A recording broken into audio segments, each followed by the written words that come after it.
I'm gonna show you how to slice this meat like a pro. If you're anything like me, you've probably seen 1,000 videos on how to smoke a brisket, and they all start with slicing right down the middle, and that is the wrong way to do it. The brisket's made up of two muscles. This part up here is the point, and then underneath is the leaner side, the flat. Here in the catering business, we actually separate the two muscles, and if it's cooked properly, it's gonna come right apart. And then you can see how the grain runs, so we're gonna slice from here to here. We always want to slice against the grain. Then when I get about halfway through, slice it down the middle so the slices stay manageable.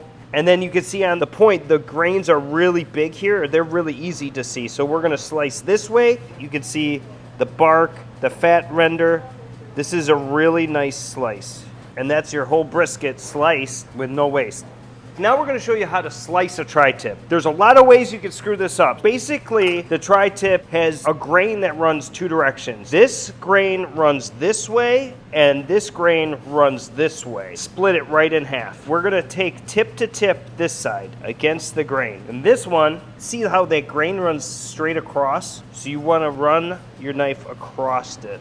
Slice your meat properly, make sure that bite is nice and tender the way you want it. Now I'm going to show you all my pro tips for how to slice ribs. I know it sounds simple, but there's a couple things you might not be thinking of. We like to actually put a little sauce down on our board, and we want to try to protect the way they look as much as we can. And then I put it upside down on purpose because then you can see very clearly where the bones are. We can slice right through them with no problem.